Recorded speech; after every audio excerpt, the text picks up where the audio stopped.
माननीय अध्यक्ष महोदय,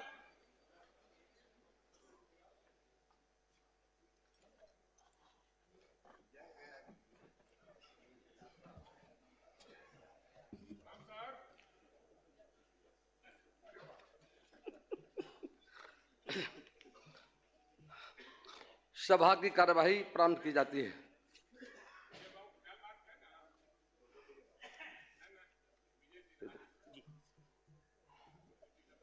माननीय मंत्री संसदीय कार्य विभाग।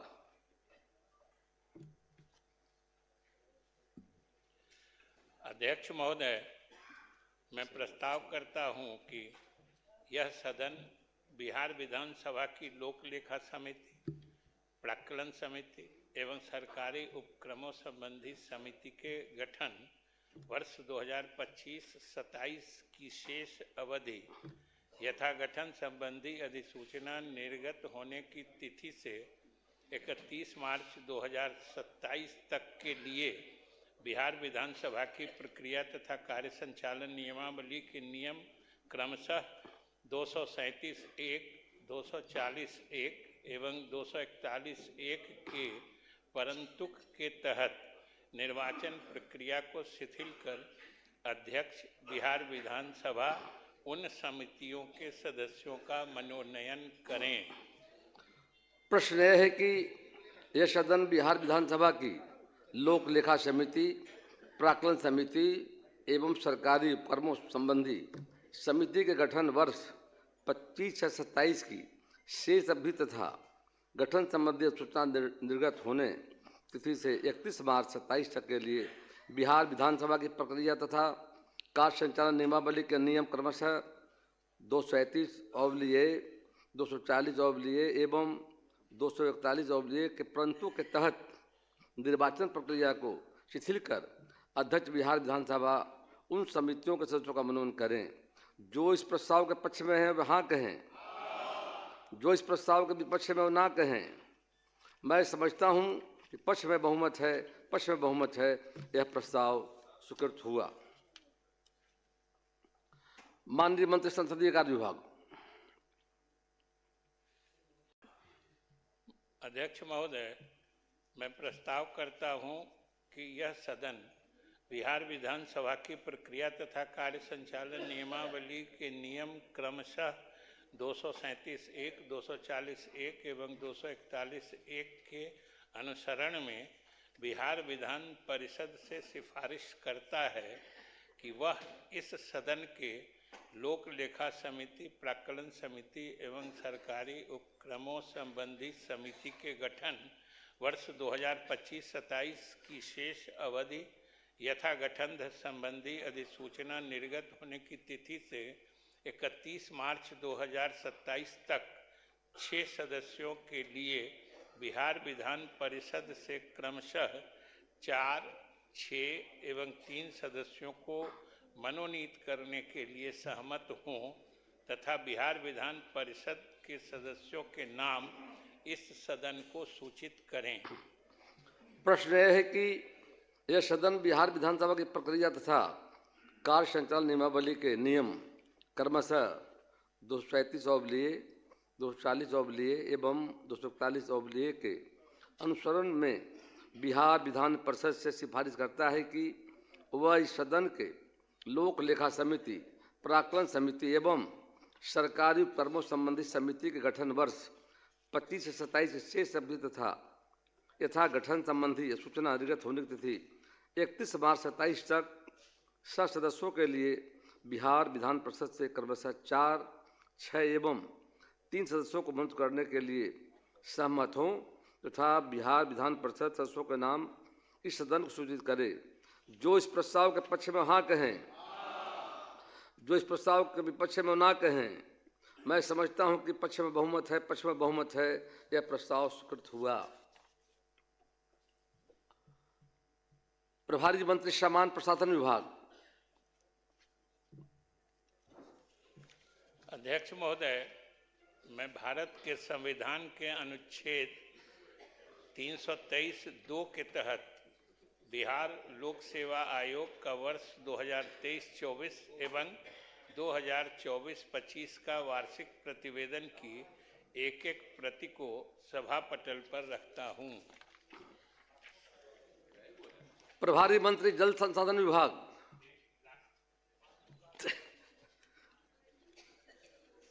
महोदय, मैं बांध सुरक्षा अधिनियम 2021 की धारा 45(1) के आलोक में बिहार की निर्दिष्ट बांधों की सुरक्षा स्थिति का वित्तीय वर्ष 2024-25 का आर्थिक प्रतिवेदन की हिंदी एवं अंग्रेजी की प्रति को सभा पटल पर रखता हूं।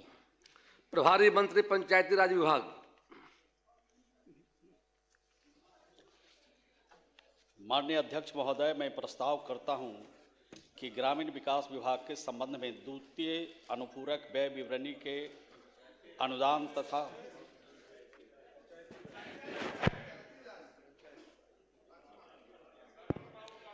अध्यक्ष महोदय, मैं बिहार पंचायत राज अधिनियम 2006 की धारा 146(2) के आलोक में बिहार राज्य निर्वाचन आयुक्त नियुक्ति एवं सेवा शर्त संशोधन नियमावली 2025 की एक प्रति सभा पटल पर रखता हूं। सभा सचिव।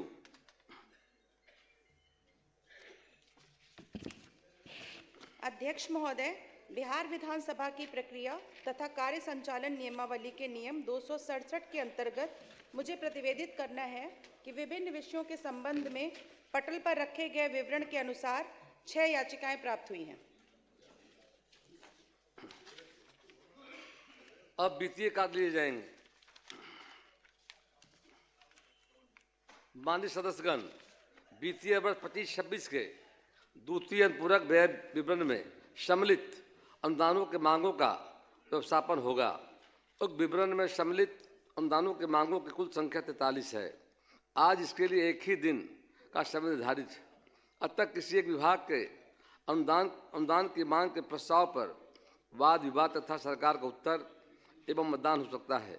मैं मांग संख्या 42 ग्रामीण विकास विभाग को लेता हूं, जिस पर वाद विवाद तथा सरकार का उत्तर एवं मतदान होगा।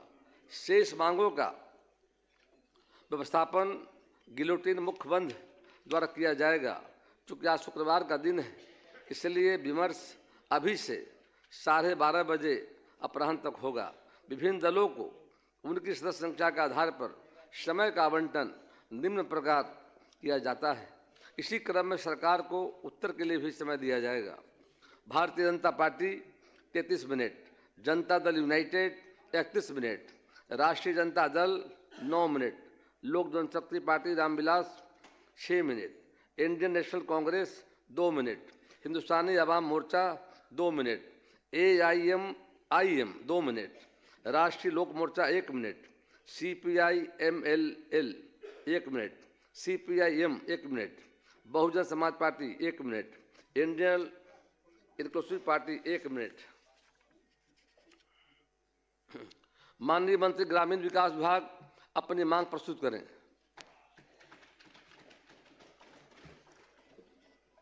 माननीय अध्यक्ष महोदय, मैं प्रस्ताव करता हूं कि ग्रामीण विकास विभाग के संबंध में द्वितीय अनुपूरक व्यय विवरण के अनुदान तथा नियोजन की मांग की अनुसूची में सम्मिलित योजनाओं के लिए 31 मार्च 2026 को समाप्त होने वाले वर्ष के भीतर भुगतान के दौरान जो व्यय होंगे उसकी पूर्ति के लिए बिहार विनियोग संख्या 2 अधिनियम 2025 एवं बिहार विनियोग संख्या 3 अधिनियम 2025 के उपबंध के अतिरिक्त 24,050 करोड़ 4,79,000 रुपये से अनधिक अनुपूरक राशि प्रदान की जाए। यह प्रस्ताव राज्यपाल की सिफारिश पर किया गया है। इस मांग पर माननीय सदस्य श्री आलोक कुमार मेहता, श्री राहुल कुमार एवं कुमार सभी से कटौती प्रस्ताव प्राप्त हुए हैं, जो व्यापक हैं, जिन पर सभी माननीय सदस्य विचार विमर्श कर सकते हैं। माननीय सदस्य श्री आलोक कुमार मेहता का प्रस्ताव प्रथम है। अतएव माननीय सदस्य श्री आलोक कुमार मेहता अपना कटौती प्रस्ताव प्रस्तुत करें।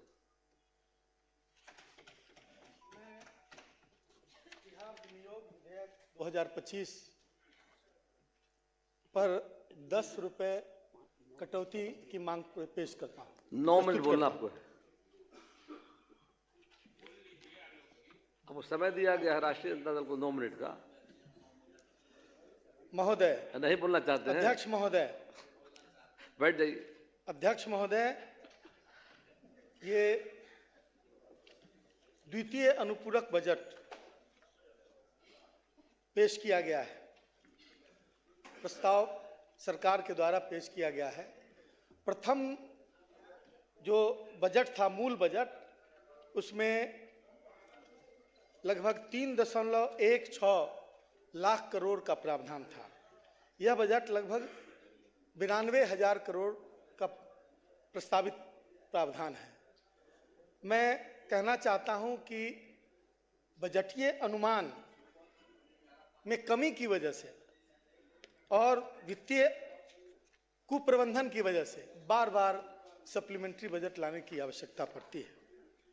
यह कोई कोरोना काल नहीं है कि विशेष परिस्थिति में तृतीय बजट पेश किया जाए और हर बजट का साइज जो है, अनुमान और जो वास्तविकता है, दोनों के बीच इतना अंतर हो जाए कि हर बजट में 1/3 के बराबर का बजट पेश किया जाए।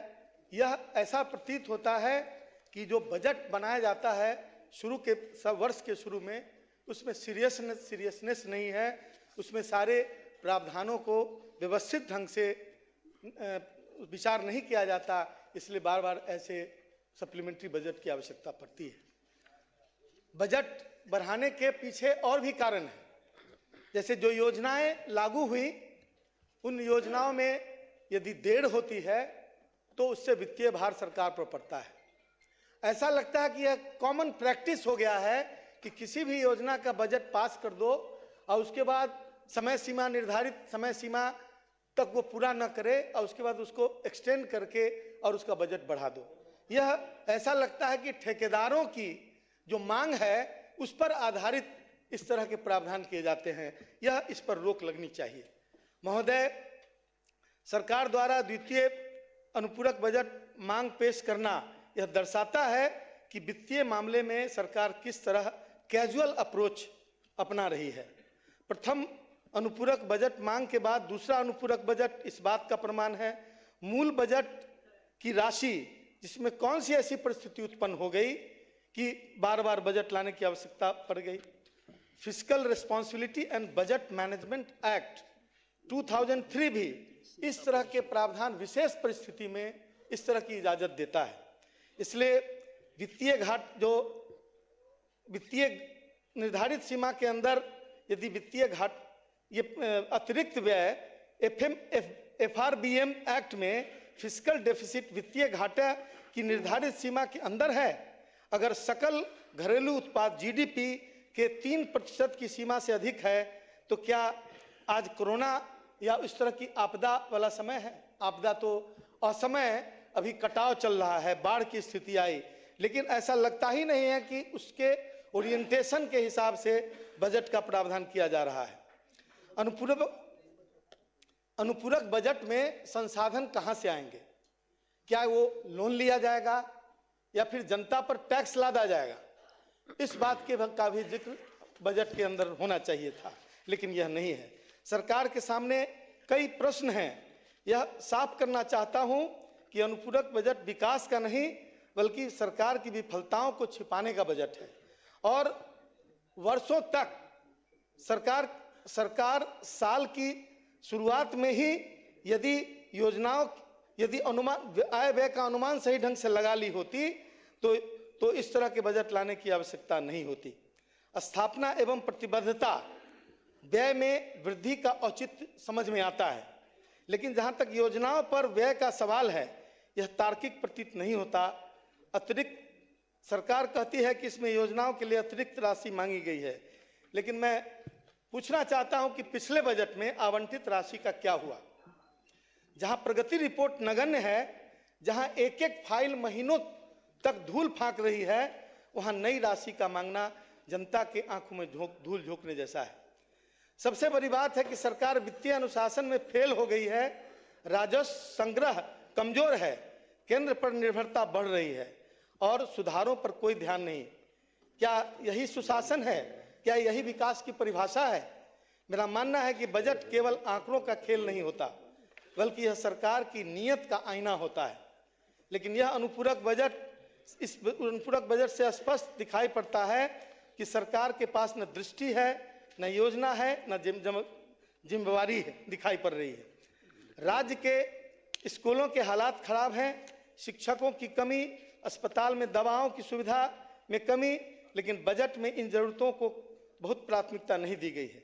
पिछले आवंटनों का हिसाब नहीं दिया गया, न ही निगरानी व्यवस्था को मजबूत की गई, न जवाबदेही। फिर से अतिरिक्त राशि की मांग का मतलब है कि सरकार भ्रष्टाचार और लीकेज पर नियंत्रण करने में असफल है। यह बजट बाढ़, सूखा, शहरों की यातायात एवं जल प्रबंधन की समस्या, ग्रामीण सड़कों के रखरखाव पर सरकार के पास कोई ठोस उत्तर नहीं है, जबकि जनता इन्हीं मुद्दों से परेशान है। सरकार विकास से ज़्यादा राजनीतिक लाभ को ध्यान में रखकर निर्णय ले रही है। चुनाव को प्रभावित करने के लिए योजना बनाई जा रही है। महिला रोजगार योजना स्वागत योग्य है, लेकिन महिला रोजगार योजना की सस्टेनेबिलिटी क्या होगी, उसकी फाइनेंशियल सस्टेनेबिलिटी, आगे वह कैसे चलेगा? 2 लाख रुपया आप प्रति हर महिला को कैसे देंगे? और दूसरी तरफ यह भी कहना चाहता हूँ कि 1 करोड़ 30 लाख महिलाएं हैं इस राज्य में, नहीं है, लगभग 6 करोड़ से ऊपर महिलाओं की संख्या है। बाकी महिलाओं को क्या हक नहीं है कि वो भी 10-10 हजार रुपया लें?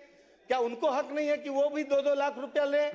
इस बात का जवाब सरकार को देना होगा, क्योंकि बिहार की महिलाएं, जो बची महिलाएं हैं, वो भी इस बात के लिए अपेक्षा करती है। इसलिए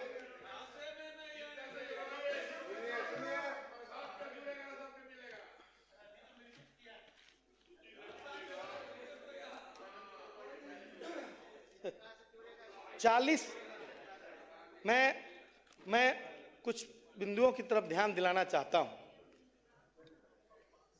40 लाख लोग बिहार में ऐसी बस्ती में रहते हैं जिनकी संख्या 100 से अधिक है, और उनकी कनेक्टिविटी अभी तक मुख्य सड़क से नहीं हो पाई। क्यों नहीं हो पाई है? क्योंकि सरकारी जमीन नहीं है, उनके पास पैसा नहीं है जमीन खरीदने के लिए। और सरकार ने, हम लोग जब सरकार में शामिल थे, उसी समय ये योजना बनी थी कि हर उस तरह के मोहल्ले को सतत लीज पर जमीन लेकर और सरकार उस पर सड़क बनाएगी। कई बार चर्चा हुई और यहाँ तक कि कैबिनेट में भी इसकी चर्चा हुई।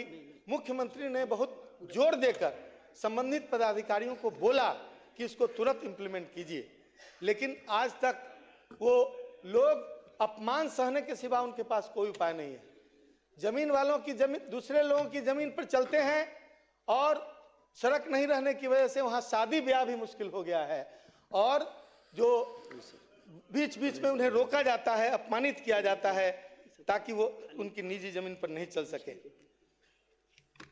इस तरह की समस्याएं, नल जल योजना से जुड़ी हुई समस्याएं, लाखों शिकायतें हैं। शिकायतों का बिल्कुल जो तुगलकी डिसीजन होता रहा है कि कभी पंचायत को दे दिया, कभी पीएचडी को दे दिया, और इस बीच में झूलता हुआ आम आदमी, जिसके दरवाजे पर मोहल्ला का मोहल्ला ऐसा पड़ा हुआ, समाप्त हो रहा है। मोहल्ला का मोहल्ला ऐसा पड़ा हुआ है जहां पर अभी तक पाइपलाइन तक नहीं बिछी है। बैठ जाए महोदय, बुलडोजर पर मैं कुछ कहना चाहता हूं। यह बुलडोजर संस्कृति को लाने की, महोदय एक मिनट में अपने बुलडोजर संस्कृति बैठ जाइए। बिहार की सदस्य मनोहर सिंह धरती के बिल्कुल विपरीत है। माननीय सदस्य मनोहर सिंह की समस्याओं पर ध्यान देकर, और महोदय बुलडोजर संस्कृति को शुरू नहीं होने दिया जाए। जीविका क्या है, मैं सरकार से अनुरोध करूंगा जीविका के बारे में। माननीय सदस्य मनोहर सिंह जी, प्लीज बैठ जाइए, आपका समय समाप्त हुआ। आलोक बाबू प्लीज, समय समाप्त हो गया। माननीय अध्यक्ष महोदय, प्लीज। माननीय अध्यक्ष महोदय, बोलिए। माननीय अध्यक्ष महोदय, माननीय अध्यक्ष महोदय, यह विनियोग विधेयक लाया गया है, इसमें कई त्रुटियां हैं और जो जनता ने जो विश्वास सरकारी दल को दिया है उस विश्वास के अनुरूप नहीं है।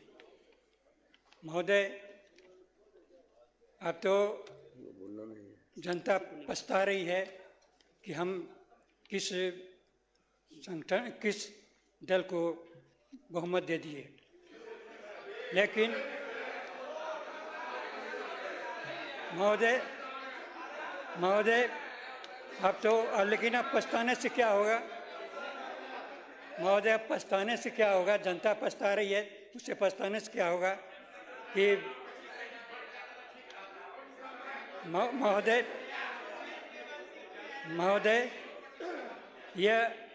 यह सवाल बात करने का है, टोका टोकी करने का नहीं है। तो मैं सिर्फ यह कहना चाहता हूँ कि आगे दिन पाछे गए गुरु से किया ने हेत, अब पछताए होत क्या जब चिड़िया चुग गई खेत। तो जब पछता रही है जनता पछता रही है। महोदय मैं यह कहना चाहता हूँ कि जो हमारे यहाँ अभी जो निर्वासित लोग हैं, जो विस्थापित लोग हैं, उनके समस्या के समाधान के लिए कोई प्रयास नहीं किया गया है। जो अभी कटाव है जो भी कट रहा है, बहुत जगह कट रहा है, हमारे क्षेत्र में भी कई जगह कटाव बाकी हो रहे हैं और हम लोगों ने प्रयास किया कि उस कटाव को रोका जाए, लेकिन उसकी भी कोई व्यवस्था नहीं हो सकी है। हमारे आपका समय समाप्त हुआ, कृपया बैठ जाएं।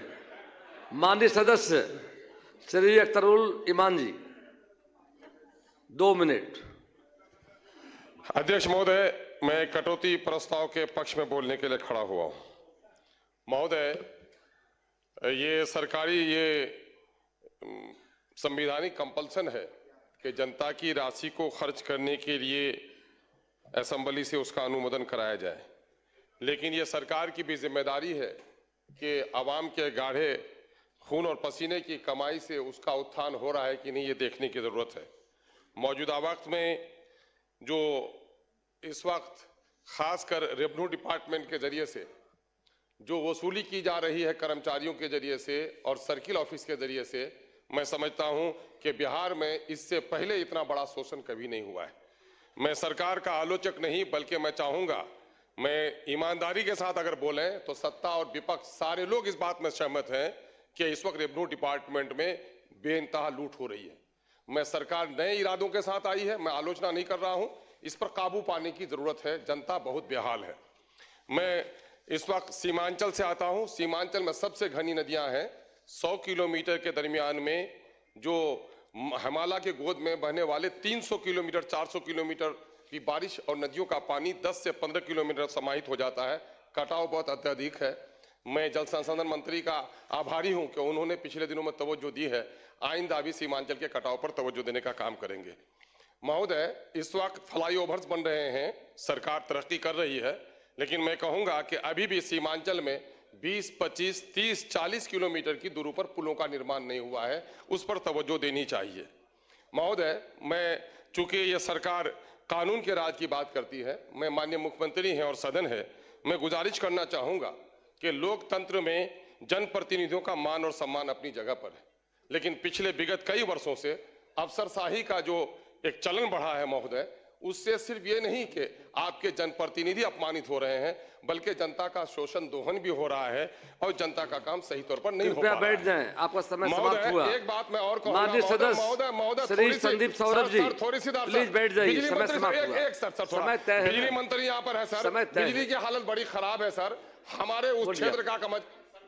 प्लीज बैठिए, हो गया आपका। अध्यक्ष महोदय, कटौती प्रस्ताव पर बोलने से पहले 1 मिनट बोलना है। एक बात कहना चाहेंगे। कल सदन में सरकार की तरफ से कहा गया कि मुख्य चुनाव आयुक्त ज्ञानेश कुमार की निष्पक्षता और कुशलता के चलते, उनके बेहतर चुनाव संचालन के चलते अंतर्राष्ट्रीय स्तर पर चुनाव की जो कमेटी है, चुनाव से संबंधित कमेटी, उसका चेयरपर्सन बनाया गया। हम नहीं मानते हैं कि माननीय संसदीय कार्य मंत्री ने सदन को गुमराह करने के लिए कहा है। संभव है कि ये संगत का भी असर हो। जैसे G20 जब भारत में हुआ तो कहा गया कि सरकार ने आयोजन करवाया। हम कहेंगे महोदय कि ये सिंपल एक प्रैक्टिस है, एक रोटेशन के तहत 2026 में भारत को मिलना था, ठीक वैसे ही जैसे आगे चल करके 2033 में वो किसी और देश को मिलना है, ट्यूनीशिया को मिलना है, वो अभी से तय है। तो सदन को गुमराह न किया जाए। दूसरी बात हम कहेंगे महोदय कि कल हमने जब कहा था तो माननीय मंत्री जी ने कहा कि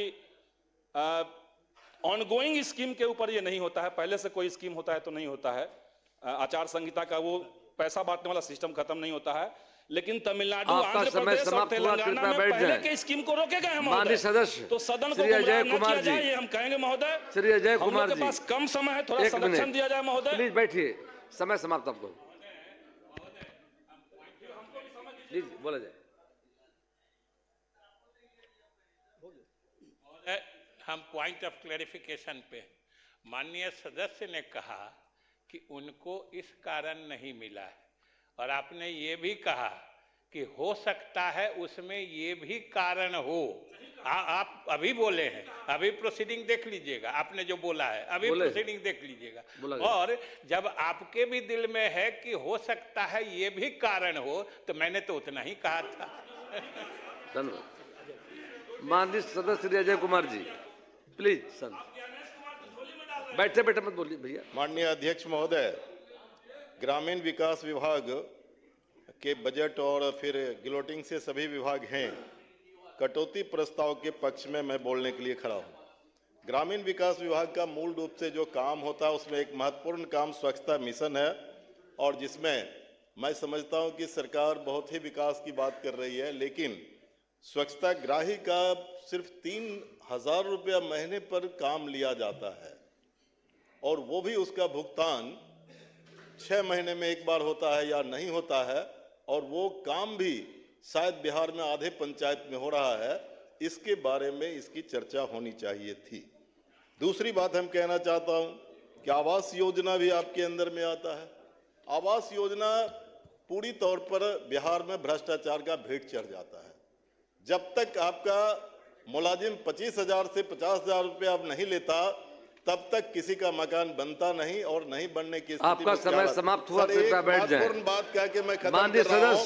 सदस्य श्री इंद्रजीत प्रसाद गुप्ता, खरीद सर, धान की माननीय खरीद सदस्य पूरे बिहार में नहीं हो रही है। समय समाप्त। नेता सदन बैठे हुए हैं, इसलिए मैं माननीय कह रहा हूं, सदस्य पूरे बिहार में किसान का धान नहीं खरीद हो रही है, इसलिए इसको संज्ञान में लेकर के इस पर।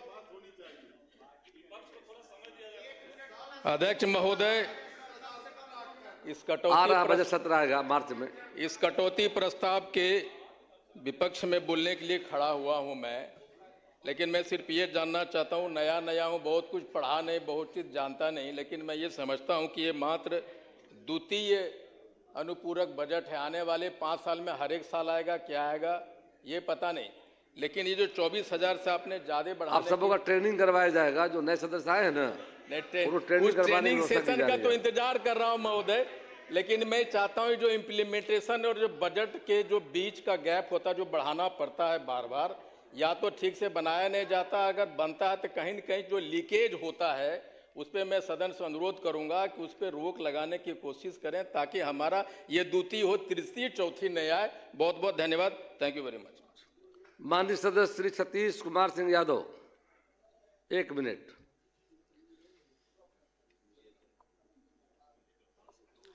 धन्यवाद अध्यक्ष महोदय जी, और मैं अपनी नेता सुश्री बहन कुमारी मायावती जी को भी आभार प्रकट करते हुए अपनी बात को शुरू करता हूं।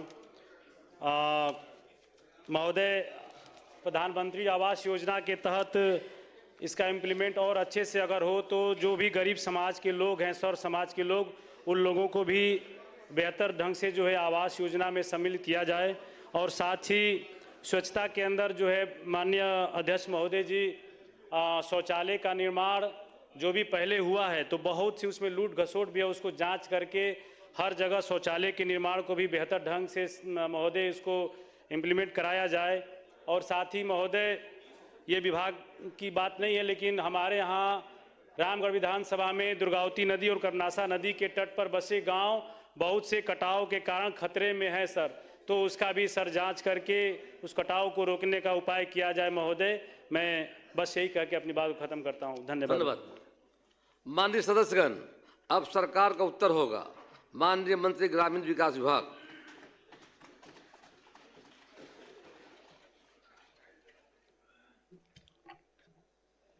अध्यक्ष महोदय, राज्य की कुल आबादी में से लगभग 89% लोग गांव में निवास करते हैं। राज्य के गरीबों को बड़ा भरोसा है ग्रामीण विकास विभाग पर। राज्य में प्रधानमंत्री आवास योजना, मुख्यमंत्री आवास योजना, मुख्यमंत्री आवास सहायता योजना, मुख्यमंत्री वास स्थल क्रय सहायता योजना, मनरेगा लोहिया स्वच्छ बिहार अभियान, आधार पंजीकरण, सामाजिक अंकेक्षण, सोसाइटी विकास प्रबंधन संस्थान कार्यक्रम एवं जीविका संचालित किए जा रहे हैं। महोदय, जीविका समूह से अब तक राज्य में लगभग 1,40,00,000 के करीब महिलाएं जुड़ चुकी हैं। समूह में जुड़े के इच्छुक महिलाओं को शामिल करने की प्रक्रिया जारी है। आज जीविकोपार्जन के लिए अनेक प्रकार की योजनाएं चलाई जा रही है। राज्य उसका लाभ जीविका दीदी को मिल रहा है। महिला आत्मनिर्भरता की तरफ बढ़ रही है। आज बच्चों की पढ़ाई, दवाई, घर में उत्सव के लिए किसी को आगे हाथ पसारने की आवश्यकता नहीं है। बिहार के लोकप्रिय मुख्यमंत्री श्री नीतीश कुमार जी के 20 सालों के शासन में जीविका दीदी आत्म सम्मान के साथ जीने का अवसर मिला है। इसे भूला नहीं जा सकता है। अध्यक्ष महोदय, बिहार में 2006 में विश्व बैंक से ऋण लेकर जीविका योजना की शुरुआत की गई है। जीविका योजना में स्वयं सहायता समूह का गठन कराया गया। आज बिहार देश का पहला राज्य है जहां महिलाओं को आत्मनिर्भर बनाने के लिए कई प्रकार की योजनाएं चलाई जा रही है। इस योजना को पूरी तरह धरातल पर उतारने के लिए बिहार के विकास पुरुष के नाम से प्रसिद्ध लोकप्रिय मुख्यमंत्री श्री नीतीश कुमार जी का योगदान को भूला नहीं जा सकता है। कृषि से जुड़कर काम करने वाले परिवारों की संख्या 42,54,000 से ज़्यादा है। पशुपालन क्षेत्र में काम करने वाले परिवारों की संख्या 12,04,000 से भी ज़्यादा है। अध्यक्ष महोदय, हर प्रखंड में सिलाई सेंटर के माध्यम से प्रशिक्षण तथा रोजगार के अवसर दिए जा रहे हैं। अब तक 40,000 से ज़्यादा जीविका की दीदियों को प्रशिक्षण दिया जा चुका है। वित्तीय वर्ष 25-26 में लगभग 50,000 से ज़्यादा जीविका की दीदियों को रोजगार उपलब्ध इन क्षेत्रों में किया गया है। आंगनवाड़ी के बच्चों के कपड़े की सिलाई का काम भी जीविका दीदी को मिला है, जिसमें 1 लाख जीविका की दीदियों को स्वरोजगार उपलब्ध हुआ है तथा दूसरे विभाग से भी संपर्क किया जा रहा है। काम का अवसर प्रदान करने की दिशा में बातचीत जारी है। राज्य के अस्पतालों में बेहतर स्वास्थ्य सेवा बहाल करने के लिए जीविका की दीदियों को परामर्शी के रूप में काम करने का अवसर मिला है। अध्यक्ष महोदय, राज्य के सभी मेडिकल कॉलेज, जिला अस्पताल, सदर अस्पताल और मंडल अस्पतालों में खाना बनाने के लिए साफ सफाई का काम जीविका की दीदियों को दिया गया है। इसमें 30,960 लोगों को स्वरोजगार दिया गया है। राज्य में स्थित तालाबों को देखभाल के लिए जीविका दीदी को जिम्मेदारी दी गई है, जिसमें 754 दीदी को स्वरोजगार का अवसर प्रदान किया गया है तथा सालाना मत्स्य पालन के क्षेत्र में 90,68,000 दीदियों को जीविका उपार्जन चल रहा है। सतत जीविकोपार्जन का लाभ देने वाले की संख्या 2,01,218 है, जिन्हें राज्य के खजाने से 2 लाख रुपए तक आर्थिक सहायता दी गई है। अध्यक्ष महोदय, हमारे विपक्ष के लोग कहते हैं कि ये जीविका की दीदियों को 2 लाख रुपया आप कहाँ से देंगे। मैं बताना चाहता हूँ, बिहार के लोकप्रिय मुख्यमंत्री ने सतत जीविकोपार्जन योजना चलाया।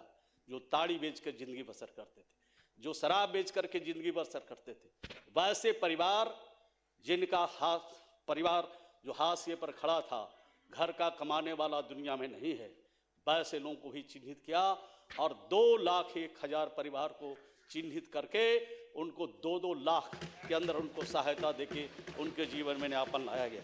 राज्य के हर पंचायत में जीविका भवन का निर्माण हो रहा है।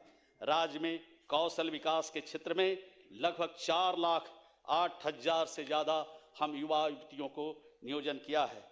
बिहार में लगभग आज 31,71,000 से ज़्यादा आज जीविका दीदी लाखपति बन चुकी है। महोदय, हमने काम किया है। हमने महिलाओं को सशक्त बनाया है और सशक्त बनाने के ही आधार पर आज जिनकी आमदनी 2000 थी, 4000 थी, 6000 थी, उनको आज लाखपति दीदी बनाया है।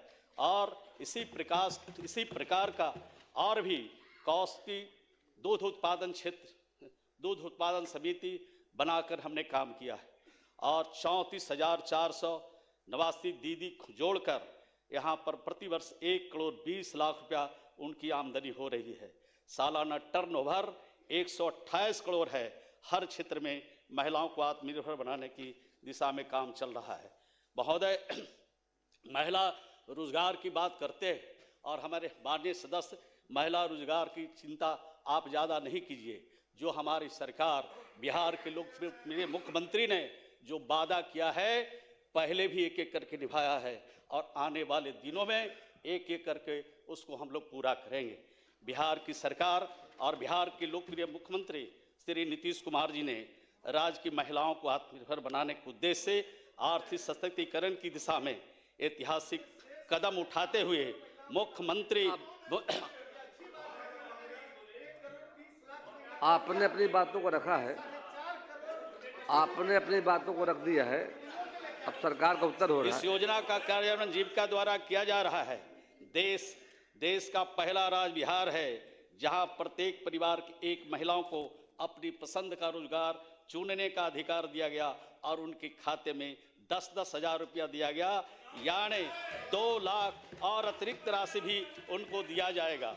अध्यक्ष महोदय, यह राशि महिलाओं के रोजगार के लिए है जिससे उनके परिवार की आमदनी बढ़े, जीवन स्तर में सार्थक सुधार हो सके।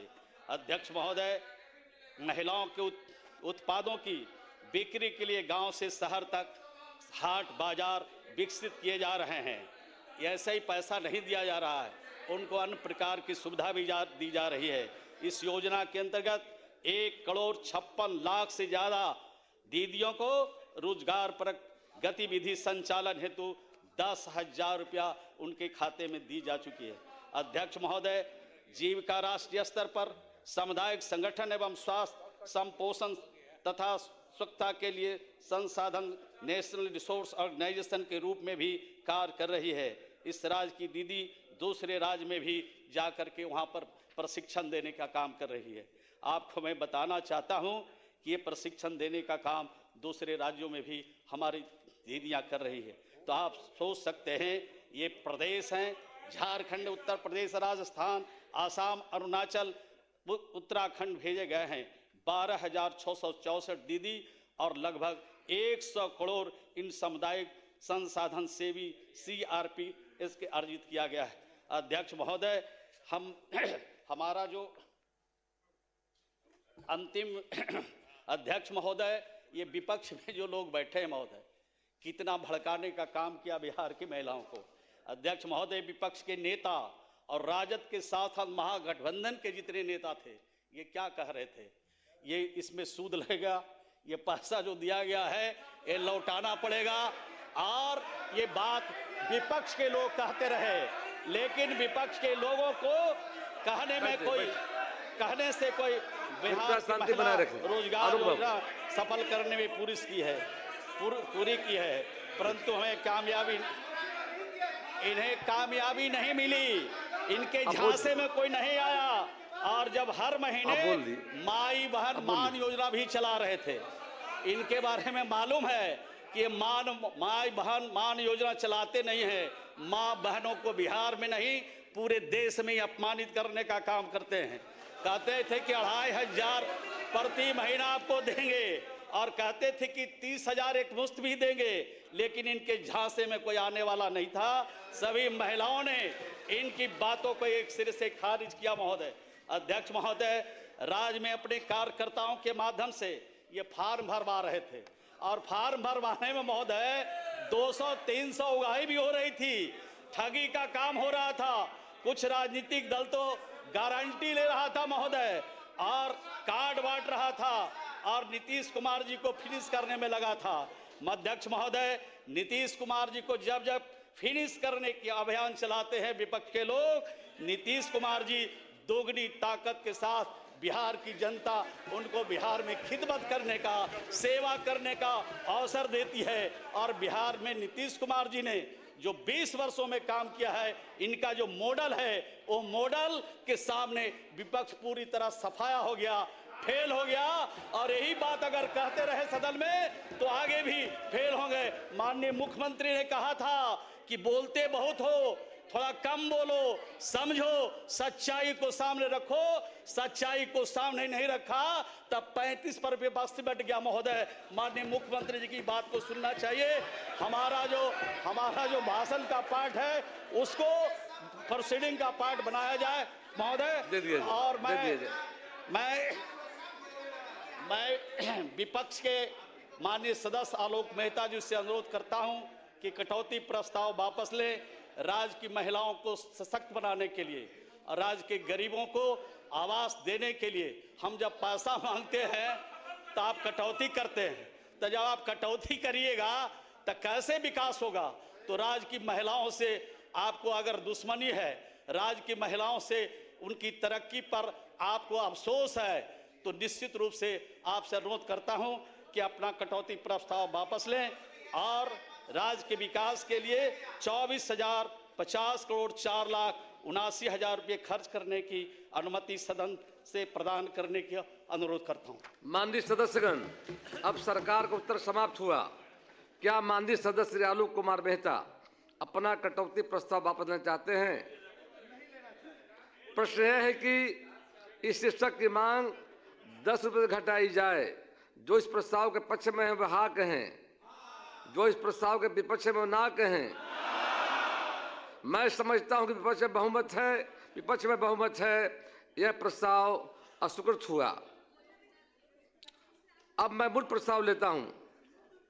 प्रश्न यह है कि ग्रामीण विकास विभाग के संबंध में द्वितीय अनुपूरक व्यय विवरण के अनुदान तथा नियोजन की मांगों की अनुसूची में सम्मिलित योजनाओं के लिए 31 मार्च 2026 को समाप्त होने वाले वर्ष के भीतर भुगतान के दौरान जो व्यय होगा उसकी पूर्ति के लिए बिहार विनियोग संख्या 2 अधिनियम 2025 एवं बिहार विनियोग संख्या 3 अधिनियम 2025 के उपबद्ध के अतिरिक्त 24,050 करोड़ 4,79,000 रुपये से अनधिक अनुपूरक राशि प्रदान की जाए। जो इस प्रस्ताव के पक्ष में हाँ कहें, जो इस प्रस्ताव के पक्ष में ना कहें। मैं समझता हूं कि पक्ष में बहुमत है, यह प्रस्ताव स्वीकृत हुआ, मांग स्वीकृत हुई जाकर। माननीय सदस्यगण, अब शेष अनुदानों की मांगे गिलोटिन के माध्यम से ली जाएगी।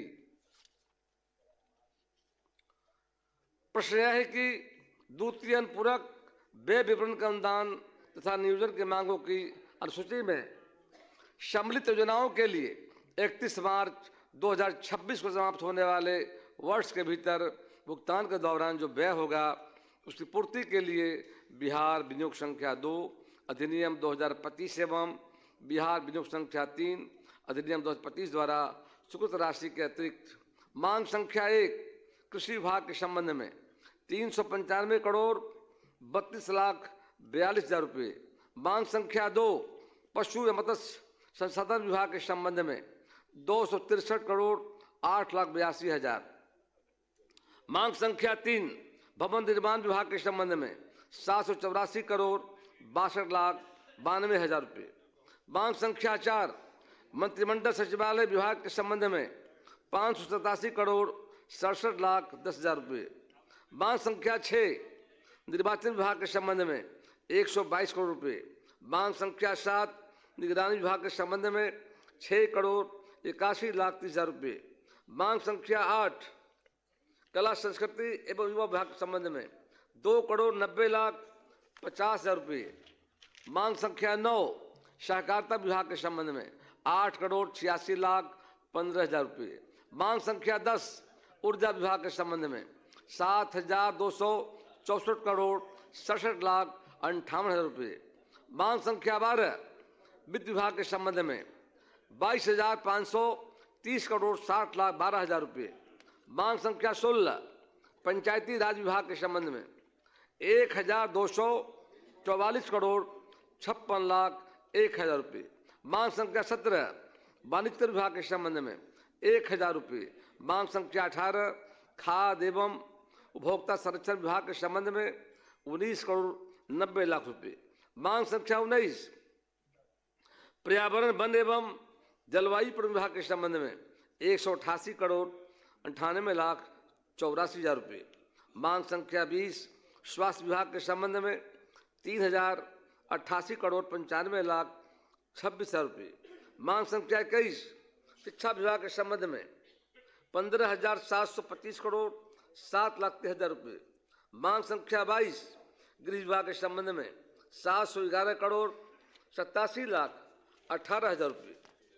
मांग संख्या 23 उद्योग विभाग के संबंध में 858,37,77,000 रुपये।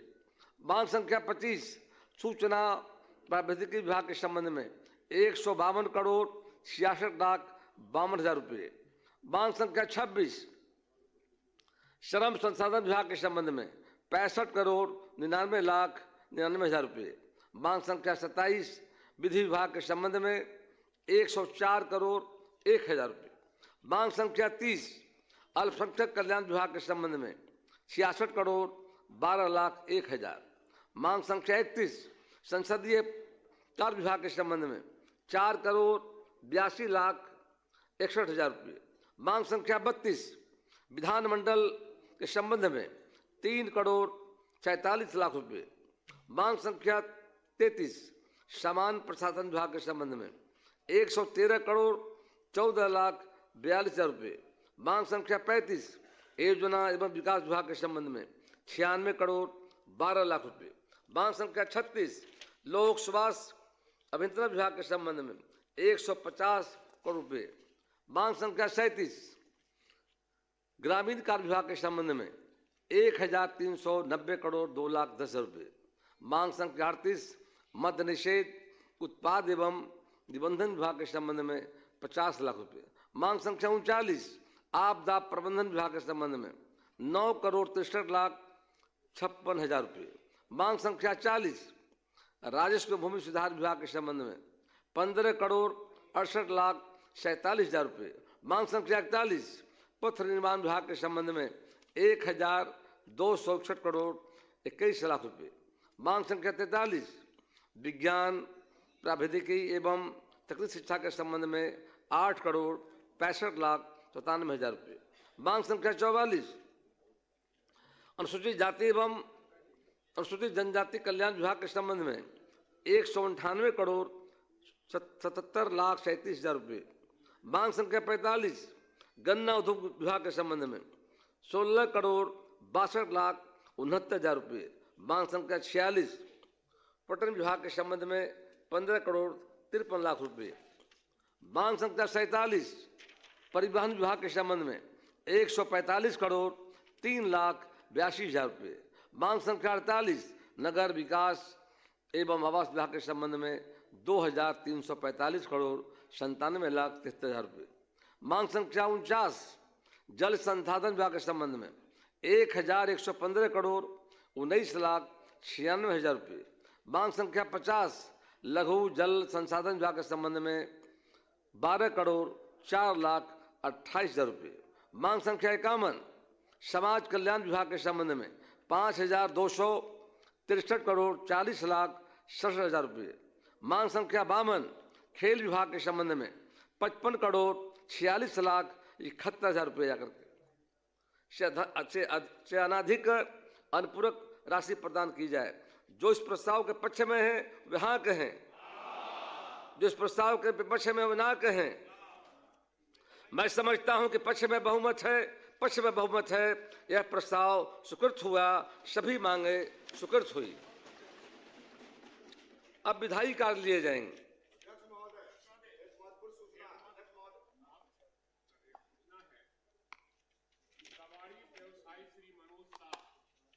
हत्या मैंने पुलिस थाने में उसको पीट पीट कर हत्या सौर बाजार में सरकार देख लेगी, अब बता दी। ये धन्यवाद। निश्चित तौर पर सरकार ने ध्यान, अब बस सरकार ने संज्ञान लिया है, बैठ जाइए। निश्चित तौर पर प्रभारी बिहार विनियोग संख्या 4 विधेयक 2025 प्रभारी मंत्री विधि विभाग।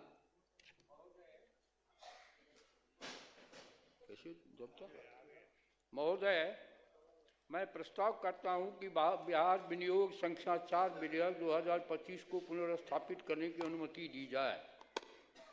प्रश्न यह है कि बिहार विनियोग संख्या 4 विधेयक 2025 को पुनर्स्थापित करने की अनुमति दी जाए। जो इसके पक्ष में हाँ कहें, जो इसके विपक्ष में ना कहें। मैं समझता हूं कि पक्ष में बहुमत है, प्रस्ताव स्वीकृत हुआ, पुनर्स्थापित करने की अनुमति दी गई। प्रभारी मंत्री। मैं इसे पुनर्स्थापित करता हूं। यह प्रस्तावित हुआ। प्रभारी विचार का प्रस्ताव। प्रभारी मंत्री। मैं प्रस्ताव करता हूं कि बिहार विनियोग संख्या विधेयक 25 पर विचार हो। अध्यक्ष महोदय। हाँ, वो अच्छा नहीं, अब ये बोल लेते हैं स्वीकृति में। अच्छा ठीक।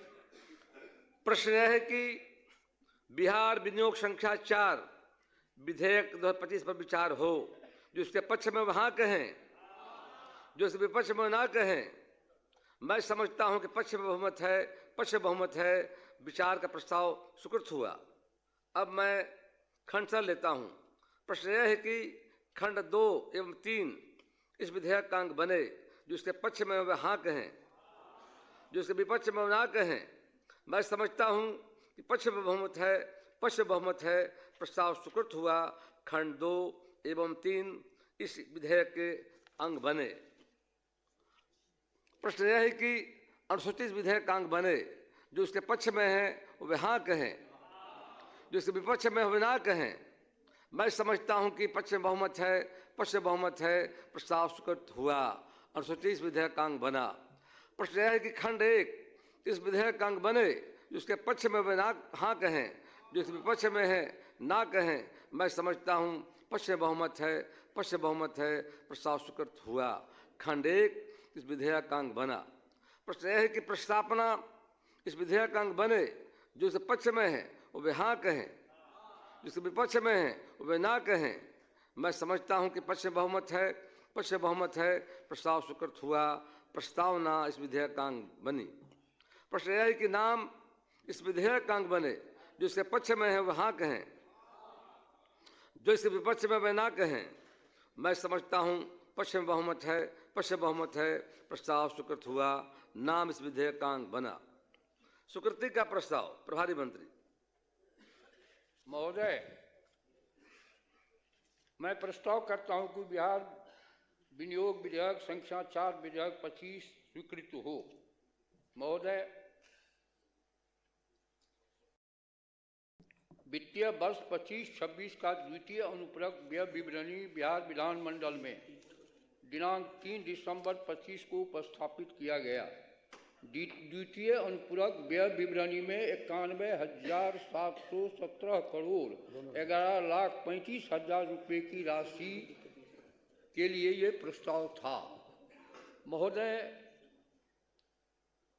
कटौती प्रस्ताव के संबंध में आलोक जी ने जो अपना भाषण दिया उसका मैं कुछ कहना चाहूँगा। संविधान में क्यों सप्लीमेंट्री डिमांड की बातें रखी गई? क्यों? किसी भी विभाग के खर्चे का आकलन का एक एस्टीमेट तैयार किया जाता है। कभी बढ़ता है, कभी घटता है, कभी खर्च नहीं होता है। इसलिए सप्लीमेंट्री का प्रोविजन किया गया। ये कानूनी व्यवस्था है, मनचाही व्यवस्था नहीं है। दूसरी बात, पैसे कहाँ से आएंगे? क्या क्या बोल रहे हैं? क्या वक्त था जब एक जमाने में बिहार का बंटवारा हुआ तो भाषण होता था आलू लालू बालू बच गया, बिहार क्या खाएगा। अब 25-26 हजार करोड़ का बजट था। मुख्यमंत्री नीतीश कुमार के ज्ञान, विज्ञान और ईमान ने इस बजट को 3 लाख करोड़ से अधिक बढ़ाया। आदमी में अगर ईमान हो, चरित्र हो, ज्ञान हो तो पैसे की कमी नहीं होती है। पैसे का प्रबंध किया जाता है। जनता से पैसे लेके जनता में ही खर्च किया जाता है। कोई चारा घोटाला और बालू घोटाला नहीं होता। महोदय, मुझे स्मरण है, और बात बोलिएगा तो और मैं पोल खोलूंगा। बैठिए। इसलिए अध्यक्ष महोदय, ईमान का संकट नीतीश कुमार में नहीं है, इसलिए पैसे का प्रबंध भी होगा। और आज देश में जीएसटी लागू हो गई है। जीएसटी लागू होने के बाद बिहार कंज्यूमर स्टेट है। जितनी ज्यादा यहाँ बिक्री होगी, पैसे राज्य के खजाने में उतने आएंगे और भी उसको बेहतर प्रबंधन करके हम लोग पैसे जुटावेंगे। और जो वादा माननीय मुख्यमंत्री जी का है, एक एक को पूरा करेंगे, ये गारंटी है। इन्हीं शब्दों के साथ मैं सभी को धन्यवाद देता हूँ और आग्रह करता हूँ कि इसे पास करने की कृपा की जाए। प्रश्न यह है कि बिहार विनियोग संख्या 4 विधेयक 2025 स्वीकृत हो। जिसके पक्ष में है वे हाँ कहें, जो इसके विपक्ष में ना कहें। मैं समझता हूं कि पक्ष में बहुमत है। प्रस्ताव स्वीकृत हुआ। बिहार विनियोग संख्या 4 विधेयक 2025 स्वीकृत हुआ। माननीय सदस्यगण, राज्य में सामान्य निर्वाचन के बाद अष्टादश बिहार विधानसभा का गठन हुआ। गठन के उपरांत इसके प्रथम सत्र की बैठक दिनांक 1 दिसंबर 2025 से प्रारंभ होकर आज दिनांक 5 दिसंबर 2025 समाप्त हो रही है। इस सत्र में कुल 5 बैठकें हुई। सत्र के प्रथम दिन दिनांक 1 दिसंबर 2025 को अस्थायी अध्यक्ष का द्वारा अष्टादश बिहार विधानसभा के लिए नवनिर्वाचित माननीय सदस्यों में से 236 माननीय सदस्यों को शपथ ग्रहण कराया गया एवं दिनांक 2 दिसंबर 2025 को 5 माननीय सदस्यों को शपथ ग्रहण कराया गया। इसी दिन अष्टादश बिहार विधानसभा के अध्यक्ष का निर्वाचन भी हुआ।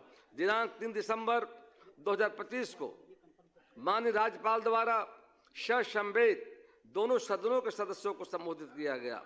आसन द्वारा सदन नेता के रूप में माननीय मुख्यमंत्री श्री नीतीश कुमार जी तथा नेता विरोधी दल के रूप में श्री तेजस्वी प्रसाद यादव जी के नाम की घोषणा की गई।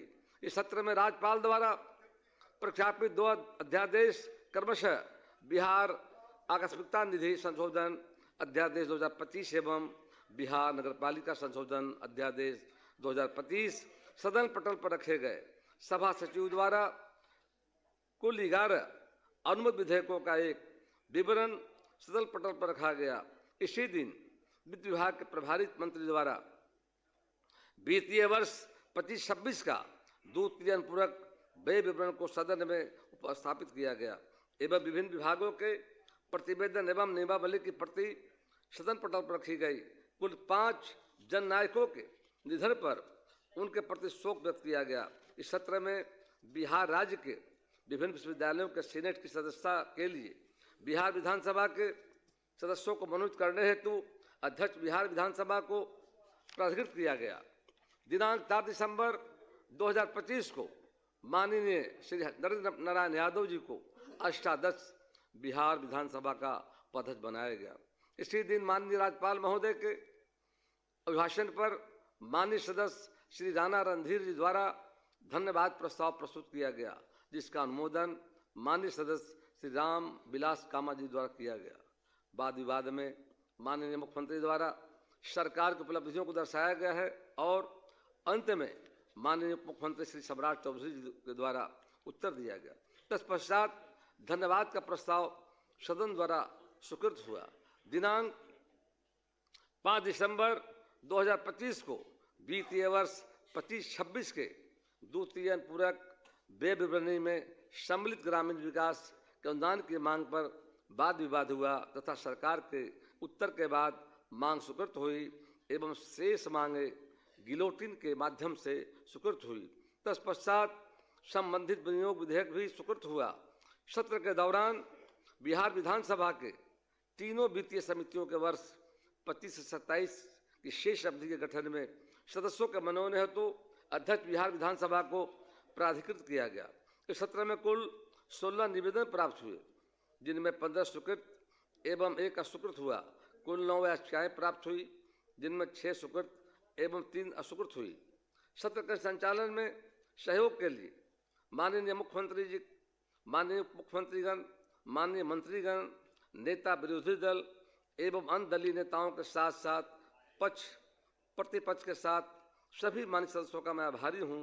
मैं विशेष रूप से आप सबों को साधुवाद देना चाहता हूं, क्योंकि आपके सहयोग से ही इस सत्र का संचालन अपेक्षाकृत अधिक सफलता से हो पाया है। आशा है कि आने वाले सत्र में भी पक्ष प्रतिपक्ष के आप सभी माननीय सदस्यों का सहयोग इसी तरह प्राप्त होता रहेगा एवं हम सभी अधिकतम जनहित साधने में सफल होंगे। समाचार प्रेषण में पत्र प्रतिनिधियों, समाचार agency, print media, electronic media ने जनमानस के बीच सदन की कार्यवाही सफलता से ले जाने का कार्य किया है। इस हेतु उन्हें भी साधुवाद देता हूँ। सभा के कार्य संचालन में सभा सचिवालय के पदाधिकारियों एवं कर्मचारियों तथा बिहार सरकार के पदाधिकारियों, कर्मचारियों सहित पुलिस बल के जवानों ने जिस तत्परता एवं लगन एवं निष्ठा से अपने कर्तव्यों का निर्वहन कुशलतापूर्वक किया है, इसके लिए भी धन्यवाद के पात्र हैं। 9 वर्ष के शुभागमन में मैं प्रदेश की जनता एवं आप सबों के उज्ज्वल की सुखद जीवन के मंगल कामना करता हूँ। 7 सदन का हो तो इतिहास नया बनेगा, 7 सदन का हो तो इतिहास नया बनेगा, यह समृद्ध बिहार अपना कीर्तिमान नया गढ़ेगा। कर्मभूमि है निखिल महितल, जब तक नर की काया तब तक है जीवन के कण कण में अपना कर्तव्य समाया। सत्र के समापन के अवसर पर पक्ष एवं विपक्ष के सभी माननीय सदस्यों को मेरी ओर से रवि का तेज, सोम की शीतलता, मंगल का सौर्य, बुद्ध का प्रखर प्रज्ञा, गुरु का ज्ञान, शुक्र का वरदान, शनि का भयदान, अहर्निश रात दिन मिलता रहे, राज्य के विकास में 2 गुण उत्साह से कार्य करते रहें। बेहतर बिहार, सुंदर बिहार, विकसित बिहार के निर्माण में सभी मिलजुल कर कार्य करें, यही 18वीं बिहार विधानसभा में हमारी कामना है। जय भारत, जय बिहार, विकसित बिहार। माननीय सदस्यगण, अब बिहार गीत होगा, कृपया आप सब अपने अपने स्थान पर खड़े हो जाएं।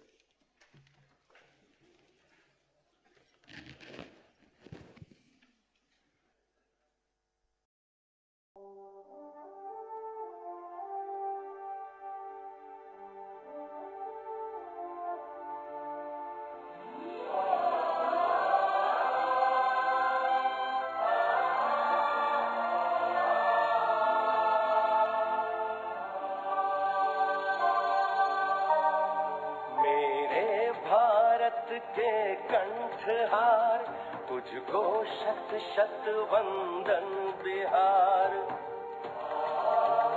मेरे भारत के कंठहार, तुझको शत शत वंदन बिहार।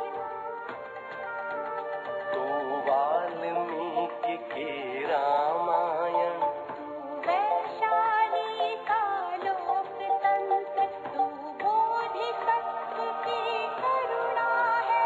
तू महावीर का शांति मंत्र, तू नालंदा का ज्ञान दीप, तू ही अक्षत चंदन बिहार। तू है अशोक की धर्म ध्वजा,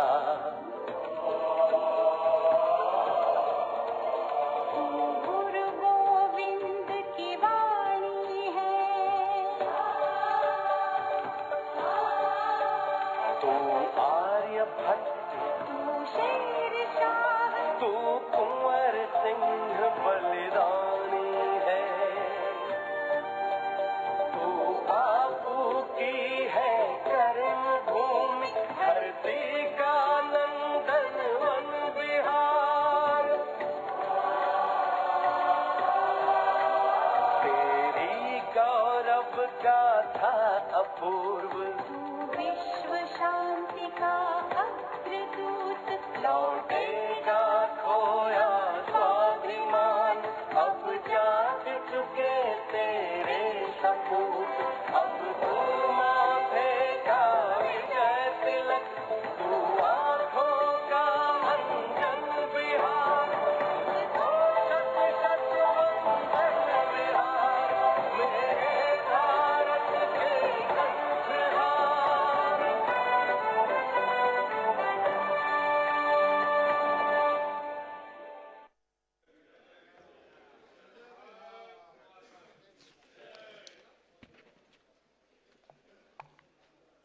अब सभा की बैठक अनिश्चित काल के लिए स्थगित की जाती है।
माननीय